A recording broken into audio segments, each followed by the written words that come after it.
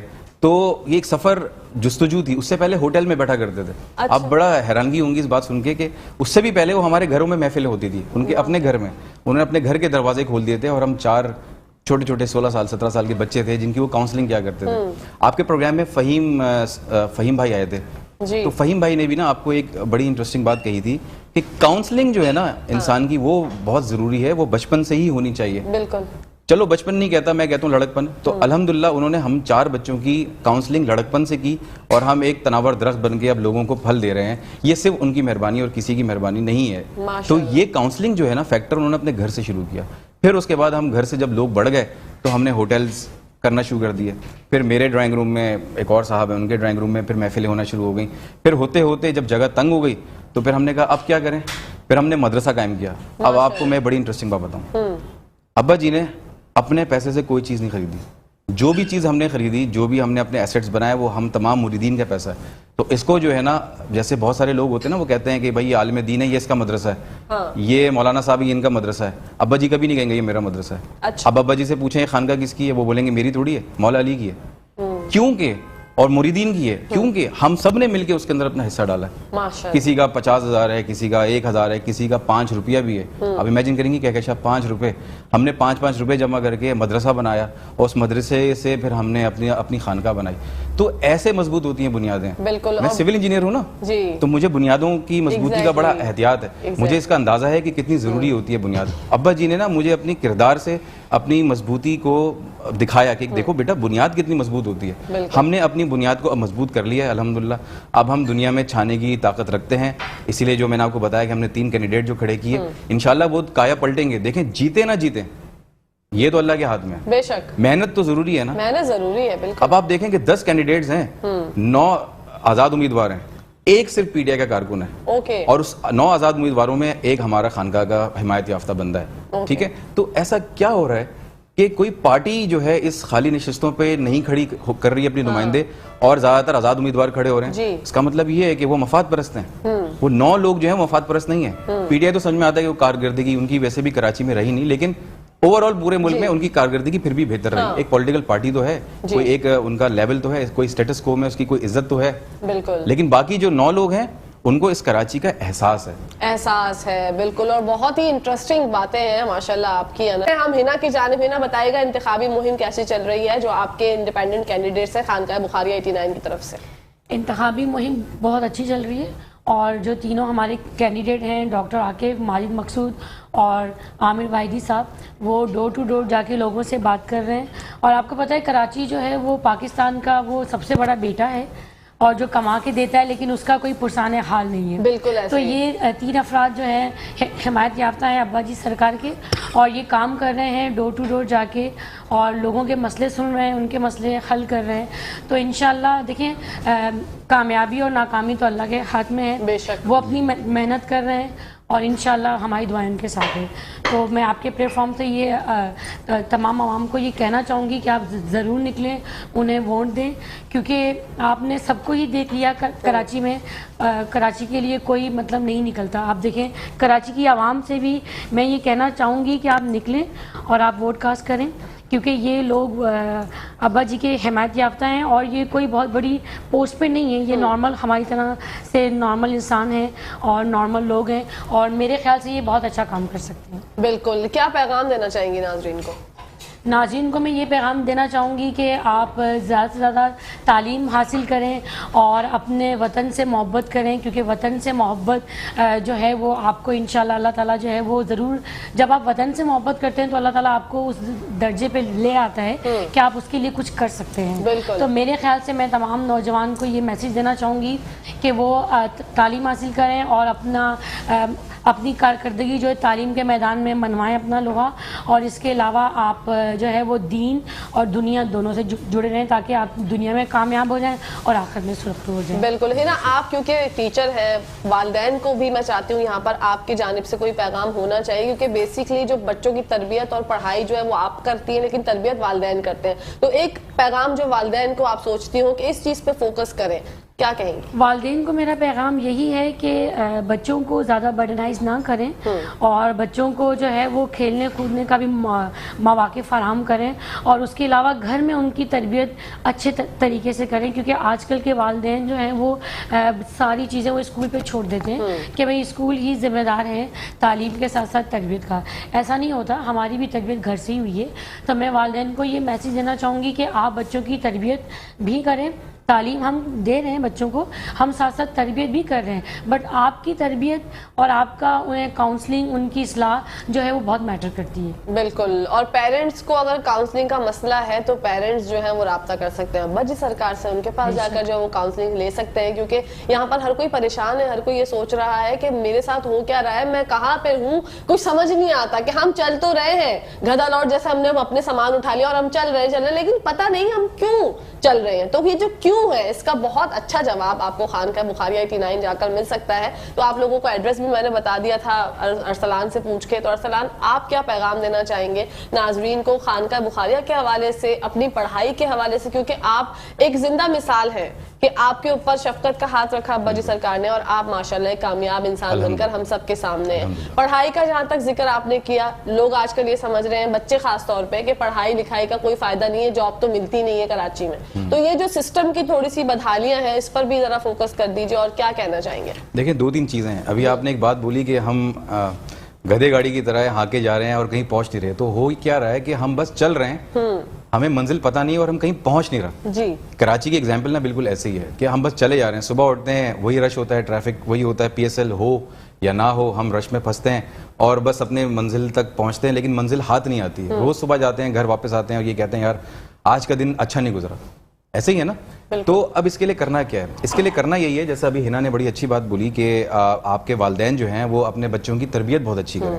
تعلیم دیکھیں اس میں کوئی شک نہیں ہے, اسکولز تو ہمارے یہاں بے تحاشا کھل گئے ہیں, مساجد بھی ہمارے یہاں بے تحاشا کھل گئی ہیں, دونوں میں تعلیم ملتی ہے, لیکن انفارچونیٹلی تربیت دونوں میں نہیں ہے. تربیت کیا ہوتی تھی پہلے کے دور میں؟ خانقاہیں ہوتی تھیں, کمیونٹی سینٹرز ہوتے تھے اور بہت سارے جو ہے نا دینی درسگاہیں ہوتی تھیں جہاں پر تعلیم اور تربیت دونوں وہیں پہ ملا کرتی تھی. والدین بھی آ کے بیٹھ کے کاؤنسلنگ ہوتی تھی.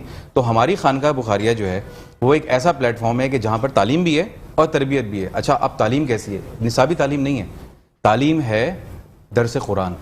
قرآن کا درس جو ہے نا وہ آپ کو, قرآن کے اندر تمام علم ہے, تمام فنون ہے. ہوتا ہے کیا ہے کہ تمام جتنی بھی آپ کی انگلش ہے, لٹریچرز ہے, سائنس ہے, ٹیکنالوجی ہے, میتھس ہے, سب آپ کی قرآن سے نکلے ہوئے جزو ہیں. آپ قرآن کو اچھے طریقے سے پڑھیں گے تو آپ کی جو ہے نا دین اور دنیا دونوں اچھی ہوگی. اب میں نوجوانوں کو صرف یہ ایک مشورہ دوں گا کہ دین سے وابستگی کو اختیار کرنے کی ضرورت ہے. دنیا میں وہ بہت آگے نکل چکے ہیں, سائنس اور ٹیکنالوجی میں ہم ماشاءاللہ سے, ہمارا کوئی ثانی نہیں ہے, مطلب ثانی سے مراد یہ ہے کہ ہماری پاکستانی کی بات نہیں کر رہا, اوور آل پورے انسان کی بات کر رہا ہوں کہ ہم چاند تک بھی گئے, ہم مریخ تک جا رہے ہیں. ابھی ماشاءاللہ سے ہم نے ہبل ٹیلیسکوپ سے بھی آگے ہم نے جیمز ویب ٹیلیسکوپ بنایا کہ جو آج سے کروڑوں اربوں سال پرانی تصویروں کو بھی جو ہے نا وہ ہمیں دکھا رہا ہے, ہمیں آج دکھا رہا ہے کہ ستارے پہلے کیسے وجود میں تھے. تو اس میں کوئی شک نہیں ہے, لیکن ہو کیا رہا ہے کہ ہم دین سے دور ہو گئے چکر میں. آج ہم دین کے قریب ہو جائیں گے تو ہم دین اور دنیا کے فل پیکج ہو جائیں گے, اور جب ہم فل پیکج ہو جائیں گے تو انشاءاللہ دنیا پہ دوبارہ غلبہ مسلمانوں کا ہوگا جیسے پہلے تھا. کہ مولا علی نے در خیبر جو ہے ایسے نہیں اکھاڑا, جب ان کو علم بھی تھا اور ان کو تعلیم بھی تھی اور ان کو تربیت بھی تھی اپنے گھر سے, اہل بیت گھرانے سے تھے. بالکل. تو اہل بیت سے آپ جڑیں, اہل بیت کا گھرانہ اللہ تعالیٰ نے ان کو وارث بنایا ہے آپ کے اپنی قوم کے لیے, آپ اس سے جڑے رہیں. نبی کریم صلی اللہ علیہ وسلم نے آخری خطبے میں بھی یہ فرمایا تھا کہ دین میں میں تم کو 2 چیزیں چھوڑے جا رہا ہوں, ایک اطرت, میری اطرت, اور ایک قرآن. تو قرآن کو تو ہم نے چھوڑ دیا اور اطرت بھی ہم نے چھوڑ دیا. بالکل قرآن کی جانب آئیں گے تو آپ کو زندگی کا اصل مقصد بھی سمجھ آ جائے گا. بہت اچھا پیغام دیا آپ نے.